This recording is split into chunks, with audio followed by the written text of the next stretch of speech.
Les marchés actions rebondissent aujourd'hui, d'où cette question. Cette consolidation à l'œuvre depuis quelques jours est-elle déjà achevée, est-elle déjà terminée? On en parle avec vous, Eric Lewin. Bonjour Eric. Bonjour mon cher David. Rédacteur en chef des publications Agora. On a tutoyé début janvier les 5700 points, peut-être un petit peu plus, vous connaissez ça mieux que moi. L'indice parisien qui a reflué sous les 5500 points, on a touché les 5450 ou pas très loin. Et voilà, et puis ça remonte un petit peu aujourd'hui. C'est une consolidation, il faut le rappeler, il y a 15 jours, vous l'appeliez de vos propres vœux. Et voilà, et on se dit quoi, on est au début de quelque chose, elle s'est achevée, c'est compliqué, parce qu'à chaque fois que ça baisse un peu, pouf, ça remonte. Oui, alors en fait, il y a 15 jours, quand je vous parlais, le CAC était à 5670 points. Là, on est ce matin à 5520 points. Ce qu'il faut tout de suite dire à nos auditeurs, téléspectateurs, c'est qu'on n'est pas dans un bear market. Il n'y a aucune raison pour l'instant de changer de fusil d'épaule, d'autant plus que si vous regardez de près les flux venant sur les actions, ils sont toujours nettement positifs. Par exemple, la semaine dernière, il y a eu 21,6 milliards de dollars sur les actions, ça fait 60 milliards depuis le début de l'année. À titre de comparaison, les fonds obligataires ont simplement récolté 46 milliards de dollars. Donc, on sent un appétit pour les fonds actions. Il y a un hic. Et le hic, c'est quoi? C'est qu'on pensait finalement début novembre, avec l'arrivée du vaccin Moderna, puis celui de Pfizer, que finalement on allait vacciner tout le monde, tout va très bien, Madame la Marquise, comme disait la chanson de Ray Ventura, et puis que l'économie allait repartir fortement. Bruno Le Maire disait 6% de croissance par an, bref. Et là, depuis, il y a eu les variants, et il y a l'aggravation de la pandémie à court terme, et donc on sent les marchés plus nerveux. Ben oui, alors il y a les variants, il y a les échecs de Sanofi, de Pasteur, AstraZeneca. Alors il y a des rumeurs qui disent, ça a été démenti ce matin, mais que pour les plus de 65 ans, le vaccin n'est pas très bon. Moderna dit, nous, on est très bon sur la variante britannique. Par contre, ça serait moins bon sur le variant sud-africain. Du côté de Pfizer, BioNTech, ils ne se sont pas prononcés du tout sur le variant sud-africain. Bref, on est dans cette période d'incertitude. Et puis surtout, indépendamment de la problématique des variants, mon cher David, c'est qu'il y a un problème de logistique. C'est-à-dire que on nous parle d'immunité, je ne sais pas combien elle est, 60, 70%, mais par exemple en France, on a vacciné qu'1 million de personnes. C'est bien, il y a du mieux, mais on sent très bien que pour que les marchés repartent vraiment, pour que l'économie reparte vraiment, il faut faire beaucoup plus. D'ailleurs, si vous remarquez, hier, quelles sont les valeurs, par exemple, qui ont monté? C'était toutes les valeurs liées au Covid, liées aux tests, les biomérieux, les Stedium, les Eurofins scientifiques, bref, toutes les valeurs qui avaient été achetées en mars-avril, qui avaient été achetées en octobre-novembre. Et donc, hier, on a senti quand même qu'il y avait un retour des investisseurs sur ce type de valeurs, parce qu'on se dit que finalement, l'économie mondiale ne va pas tourner à plein régime. Et la grande problématique en ce moment, c'est qu'on n'a pas tellement de catalyseurs, parce que sur le plan macroéconomique... Eric, la psychologie, elle a changé par manque de catalyseurs, parce qu'il y a ces variants, parce que ça se referme, ça reconfine un peu partout en Europe. Et même si vous l'évoquiez, Moderna a dit a priori que son vaccin marchait sur les variants. Ça devrait rassurer quand même les investisseurs, non? Enfin, Moderna quand même ne s'est pas vraiment prononcé sur le sud-africain. Il a dit que ça marchait, mais avec un impact peut-être moins important. Donc, ce qui se passe, si vous voulez, c'est qu'on se rend compte que le premier trimestre ne sera pas bon. L'IFO allemand hier qui est sorti était pas bon. On se rend compte qu'on sera sans doute en récession sur la zone euro au premier trimestre. Et que, si vous voulez, ce qu'on attend, c'est les résultats des entreprises américaines. Et même le plan Biden, parce que je me suis pas arrêté sur le plan Biden, mais arrêtons-nous quelques instants, c'est quand même un plan de 1900 milliards de dollars. Ça veut dire qu'on aurait injecté, s'il passe en l'état, 5200 milliards de dollars en moins d'un an dans l'économie américaine. Ça fait 25% du PIB. C'est énorme. Alors c'est un plan, on peut le critiquer, parce que c'est vrai qu'il est très très très focalisé sur la demande et très peu sur l'offre, notamment avec ces chèques qui sont versés aux ménages. Mais on se rend compte que le plan ne sera pas avalisé avant mi-mars, voire début avril. Donc c'est pas pour tout de suite. Et donc maintenant, qu'est-ce qu'il nous reste pour que les marchés remontent? Eh bien, il nous reste la saison de la publication des résultats. Et là encore, j'ai le sentiment qu'on est peut-être un petit peu trop optimiste. Alors, on attend moins 8% sur le quatrième trimestre, mais j'ai envie de vous dire, le quatrième trimestre, on s'en fout. Par contre, les prévisions de résultats sur 2021, franchement, 22% sur les US, 34% sur l'Europe. Si on fait plus 22 sur les US, on sera 6% au-dessus de 2019. Bref, c'est des attentes qui sont très importantes. Alors vous allez me dire, oui, mais ce que vous dites, ça n'a pas de sens, parce que Netflix, la semaine dernière, on attendait beaucoup, ils ont fait mieux que prévu, ils ont gagné 8%. C'est vrai, C'est vrai, mais il faut vraiment pas qu'on se plante là sur la saison des résultats. On a déjà vu que sur les banques américaines, les résultats étaient bons parce qu'ils ont gagné beaucoup d'argent dans tout ce qui est l'investissement, mais beaucoup moins dans le détail. Donc il y a quand même une prudence à avoir par rapport à tout ça. D'autant qu'il y a pas mal de poids lourds aux États-Unis qui vont publier leurs résultats cette semaine. On a du Apple, du Tesla, du Microsoft, du Facebook.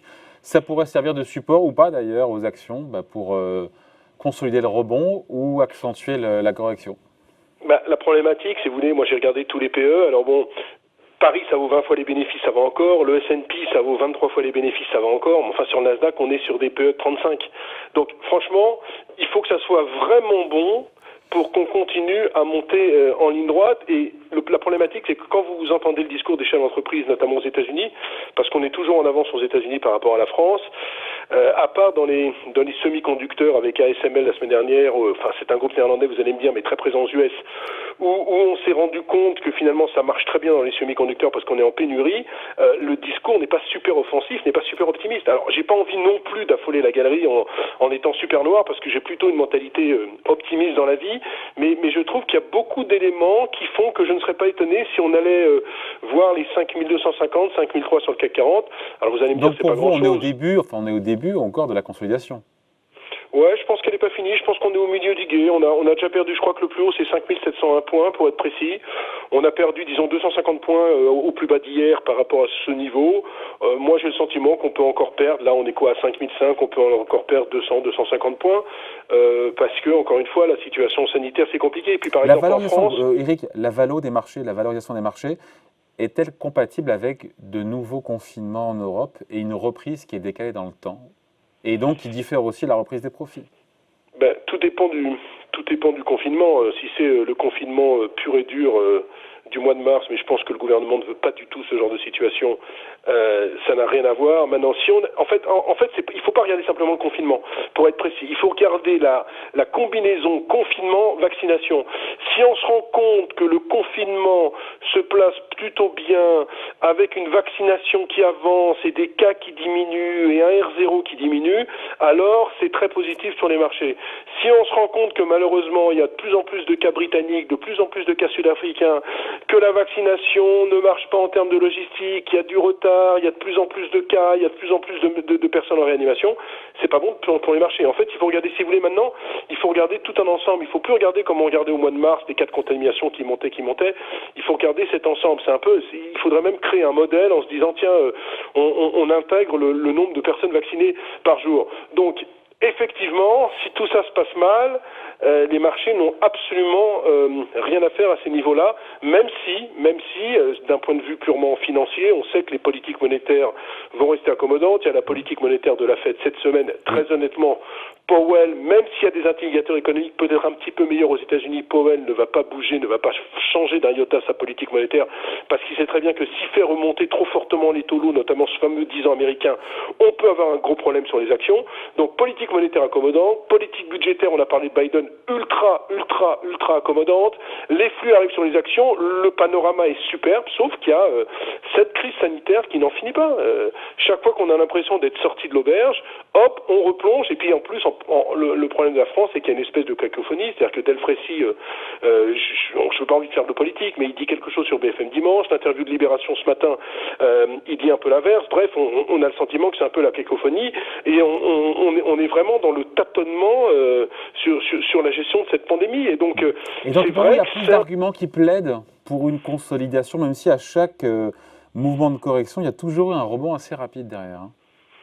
Ouais, je pense que là on est mûr. Non mais si vous voulez, on avait eu un rebond à chaque consolidation.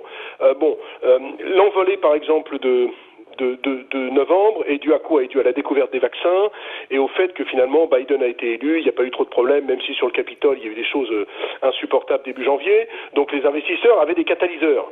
La problématique de la bourse, c'est les catalyseurs. Et là, les catalyseurs, très honnêtement, à part une super amélioration de la pandémie rapidement, mais on sait très bien qu'on ne le voit pas, puisqu'on voit très bien qu'il y a de plus en plus de cas dans le monde. Vous avez des États comme la Californie qui sont quasiment à bout de souffle, le Brésil ne va pas bien. Bref, on se rend compte que sur la vaccination, même si ça avance, la pandémie est toujours là. Et donc il reste quoi? La macroéconomie, on sait très bien, premier trimestre à oublier parce que quasi-récession en Europe et aux États-Unis, petite croissance. Il reste quoi? La microéconomie. Et donc tout va se jouer si on reste sur une vaccination, si vous voulez, qui demeure, s'il n'y a pas de mauvaises nouvelles, Covid et vaccination, on va regarder les résultats des Oui, boîtes. mais les Et si résultats, on des verra boîtes- dans le rétroviseur et on verra les quatrièmes trimestres. Oui, ce qui nous intéresse, c'est de voir les anticipations, Ben, les c'est la prévisions des problématique. chefs d'entreprise sur 2021, s'ils en émettent. C'est la problématique, David, c'est qu'on attend quand même, je le disais, 22% sur les US, 30% sur l'Europe.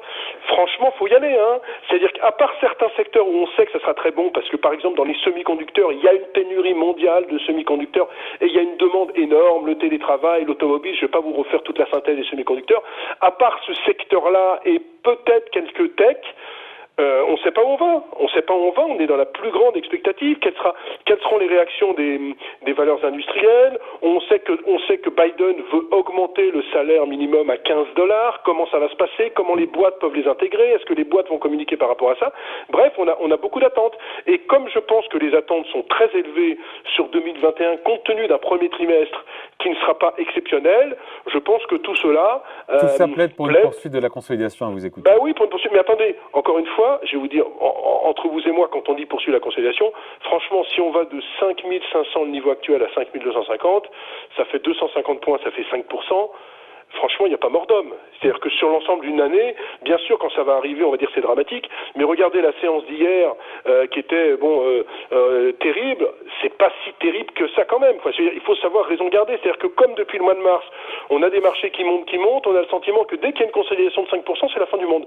Je pense qu'il nous faut une consolidation pour repartir de plus belle une fois que la consolidation aura lieu, parce que je reste optimiste quand même. Je pense qu'on va finir quand même par vaincre cette pandémie. Non pas que je suis médecin, mais je lis beaucoup d'études, The Lancet et des choses comme ça. On a quand même le sentiment qu'on va vers les beaux jours, mais que ça sera beaucoup, beaucoup plus long que prévu.